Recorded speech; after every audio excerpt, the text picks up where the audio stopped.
ఒక యాక్సిడెంట్ జరిగినా లేదా ఒక మర్డర్ జరిగినా లేదా ఒక దాడి జరిగినా కూడా పేషెంట్ కానీ పేషెంట్ తాలూకు మనుషులు ఏ హాస్పిటల్కైనా వెళ్ళొచ్చు, ఎక్కడైనా ట్రీట్మెంట్ తీసుకోవచ్చని కొత్తగా సుప్రీంకోర్టు డైరెక్షన్ ఇచ్చింది.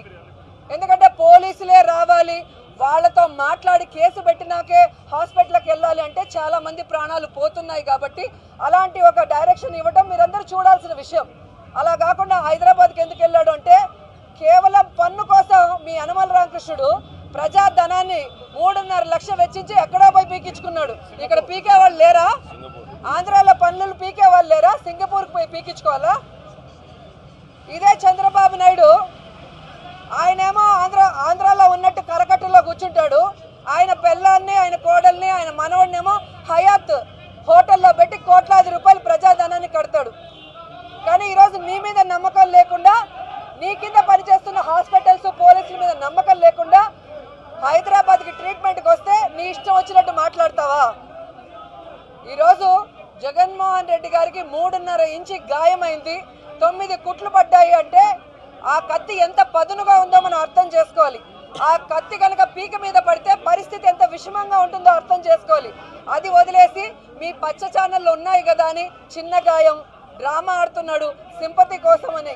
సింపతి కోసం అయితే చంద్రబాబు నాయుడు చంపించాడు, నేను తెలుగుదేశం పార్టీ వాడిని అని చెప్పుకునేవాడు. జగన్మోహన్ రెడ్డి గారి అభిమానాన్ని ఎందుకు చెప్పుకుంటాడు? జగన్మోహన్ రెడ్డి గారి మీద అభిమానం ఉండేవాళ్ళు, రాజశేఖర రెడ్డి గారి మీద అభిమానం ఉండేవాళ్ళు ప్రాణాలు తీసుకుంటారు. కానీ ఈ విధంగా నాయకుల ప్రాణాలు తీరన్న విషయం కూడా మీరు తెలుసుకోవాలి.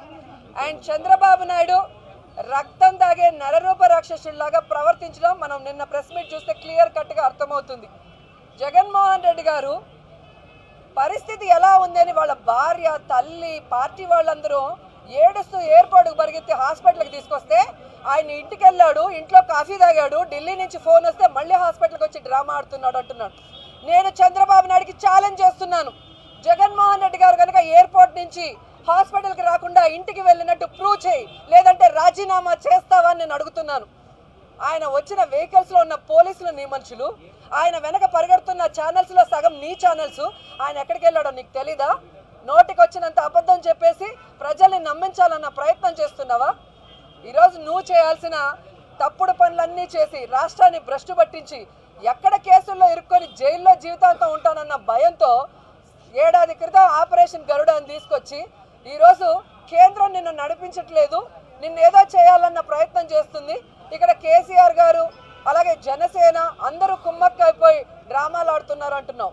నేను ఒకటే చెప్తున్నాను, మానవత్వం ఉన్న వ్యక్తి, మనసున్న వ్యక్తి ఒక మనిషికి దెబ్బ తగిలినా, ఒక మనిషి మీద ఏదైనా అటాక్ జరిగినా వెంటనే సింపతి చూపిస్తారు, ఆ ఘటనని ఖండిస్తారు.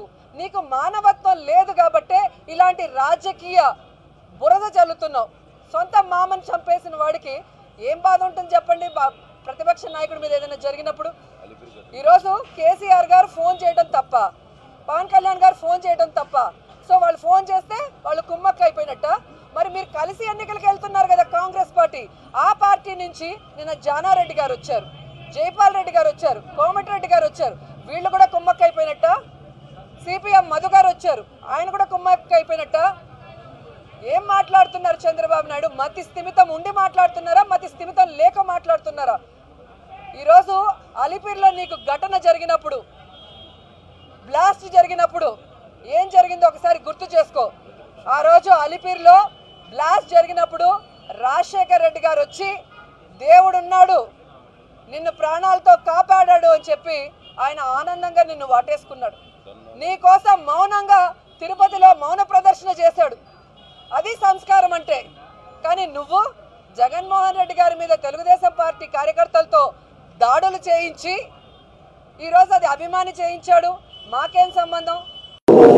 గౌరవ కేసీఆర్ గారి నాయకత్వాన్ని బలపరుస్తూ బంగారు తెలంగాణలో భాగంగా ఇప్పుడు వచ్చే ఎన్నికలలో మేము సైతం ఈ పోరాటంలో ముందుంటామని చెప్పని స్వచ్ఛందంగా ఈరోజు నువ్వు సిట్ అని చెప్పి నీ బృందాన్ని పంపించావు. ఈ సిట్ ఎన్నిటి మీద వేశారు? వైజాగ్ భూముల మీద వేశారు, ఏమైనా తేల్చారా? తుని రైల్వే ఘటన తగలబెట్టిన దాని మీద వేశారు, ఏమైనా తేల్చారా? అలాగే అనేక బృందాల్ని వేశారు మీరు, అగ్రి గోల్డ్ విషయంలో కానీ నారాయణ కాలేజీలో జరుగుతున్న ఆత్మహత్యల మీద కానీ ఏదైనా ఒకటి తేలిందా? ఒక నేరస్తుడికైనా శిక్ష పడిందా? అంటే ఇష్యూని డైల్యూట్ చేయాలి, ఈ ఇష్యూ నుంచి నువ్వు తప్పించుకోవాలి, నువ్వు చేసిన తప్పుని ప్రజలు మర్చిపోవాలి. దానికి ఇలాంటి ఒక సంస్థల్ని ముందుకు పంపించి నువ్వు డ్రామా ఆడుతున్నది నిజం కాదా? సో మాకు రాష్ట్ర ప్రభుత్వంలో డీజీపీ విచారణ చేసిన నమ్మకం లేదు. అలాగే ప్రభుత్వ కంట్రోల్లో ఉన్న ఈ సిట్ అనేది విచారించినా కూడా మాకు నమ్మకం లేదు. ఖచ్చితంగా దీనికి సిబిఐ ఎంక్వైరీ కానీ లేదా జ్యుడిషియల్ ఎంక్వైరీ కానీ ఉంటే తప్ప న్యాయం జరిగే పరిస్థితి లేదు అనేది మాకు స్పష్టంగా చేసుకుంటున్నాం.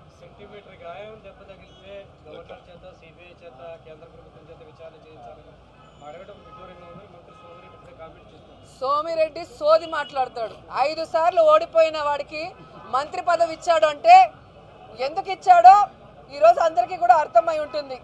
ఎందుకంటే ఇలాంటి పిచ్చి పిచ్చి ప్రేలాపనలు మాట్లాడడానికి ఒకటి కావాలి కదా, అందుకనే ఈ పిచ్చిరెడ్డి ఏదో మాట్లాడుతుంటాడు. ఈరోజు రాష్ట్రం విడిపోయి ఎన్ని రోజులైంది? రాష్ట్రానికి 10 ఏళ్ళు కలిసి ఉండాల్సిన అవసరం ఉంటే ఎందుకు ఈ హైదరాబాద్ నుంచి దొంగలాగా చంద్రబాబు నాయుడు పారిపోయాడో మీరు తెలుసుకోవాలి. కాబట్టి ఈ ఉమ్మడి రాష్ట్రాలకి గవర్నరే హెడ్. ఇక్కడ ఏం జరిగినా కూడా ఆయన తెలుసుకొని కేంద్రానికి రిపోర్ట్ ఇవ్వాల్సిన అవసరం ఉంది. ఒక ప్రతిపక్ష నాయకుడి మీద దాడి జరిగినప్పుడు, అది కేంద్ర పరిధిలో ఉన్న ఒక ఎయిర్పోర్ట్లో జరిగినప్పుడు, రాష్ట్ర ప్రభుత్వానికి సంబంధించిన మనుషుల క్యాంటీన్లో తెలుగుదేశం పార్టీ సభ్యుడిగా ఉన్న వ్యక్తి పొడిచినప్పుడు మరి గవర్నర్ గారు డీజీపీతో మాట్లాడి ఏం జరిగిందో తెలుసుకోవాల్సిన అవసరం లేదా? ఆ రిపోర్ట్స్ కేంద్రానికి పంపించాల్సిన అవసరం లేదా? దాని మీద చర్యలు చేపట్టాల్సిన అవసరం లేదా? మీరే చెప్పారు కదా నిన్న, మా పరిధిలో లేదు, ఇది కేంద్ర పరిధిలో, కేంద్రం ఫెయిల్యూర్ అని. మరి కేంద్రానికి తెలిస్తేనే కదా వాళ్ళు యాక్షన్ తీసుకునే అవకాశం ఉంటుంది. అంటే వాళ్ళు యాక్షన్ తీసుకుందామని అడిగితే ఒక మాట, లేకపోతే వాళ్ళని ఎత్తిని దోసేద్దామని మీరు ఒక ఆలోచన. అసలు కేంద్ర పరిధిలో ఉన్న అదే ఎయిర్పోర్ట్లో మీ పోలీసులు ఎలా దూరి గతంలో క్యాండిల్ ర్యాలీకి వచ్చిన జగన్ గారిని అరెస్ట్ చేశారో చెప్పండి. అంటే కేంద్రంతో మీరు కుమ్మక్కయ్యారన్నది స్పష్టంగా అవుతుంది. ఈరోజు కేంద్ర రాష్ట్ర ప్రభుత్వాలు జగన్ గారికి రక్షణ కల్పించకుండా ఫెయిల్యూర్ అయ్యారంటే ఇది మీ ఇద్దరి కుమ్మక్కు. జగన్ గారికి ఏదైనా జరిగితే లాభం కూడా మీ ఇద్దరికే, కాబట్టి మీరే చేశారు అనేది అందరికీ అర్థమవుతున్న విషయం. జగన్ గారికి ప్రాణహాని లేకుండా దాడి చేసి దాన్ని సాకుగా చూపి ఇతర రాష్ట్రాల నుంచి చంద్రబాబు నాయుడు లాగా సొంత మామ మీదే చెప్పులేసి ముఖ్యమంత్రి పదవి లాక్కునే అలవాటు జగన్మోహన్ రెడ్డి గారికి ఉండింటే ఈరోజు చంద్రబాబు నాయుడు ముఖ్యమంత్రిగా సీట్లో కూర్చొని ఉండేవాడు కాదు. ఆ విషయం అతనికి కూడా తెలుసు. నిజంగా అల్లర్లే సృష్టించాలి అంటే జగన్ గారు వైజాగ్లోనే ఉండేవారు. గతంలో రోసయ్య గారు చాలాసార్లు చెప్పారు, చంద్రబాబు నాయుడికి కుడి చేతికి ఏదో తగిలిందని చెప్తాడు, ఎడం చేయి పట్టుకొని యాక్ట్ చేస్తాడు, అంత మేధావి అని చెప్పి. అలాంటి మేధావితనం మా జగన్ గారికి లేదు. ఆయనకి ప్రజల్ని ప్రేమించడం, నిజాయితీగా ఉండడమే తెలుసు. కాబట్టి ఆయన జబ్బ తగలగానే నేరుగా హాస్పిటల్కి వచ్చి సైలెంట్గా ఉన్నాడు తప్ప మీరు అల్లర్లు చేయండి, బస్సులు తగలబెట్టుకోండి అని ఏ రోజు కూడా చెప్పలేదు. అలాంటి పనులు చేసేది తెలుగుదేశం పార్టీ. పచ్చకామర్లోడికి లోకమంతా పచ్చగా కనిపిస్తుంది అన్నట్టుగా చంద్రబాబు నాయుడికి ఆయన చేసినట్టే అందరూ చేస్తారని అనుకుంటాడు. కామెంట్ చేయండి. ఎప్పటికప్పుడు మా వీడియోస్ చూడాలంటే సబ్స్క్రైబ్ చేసుకోండి.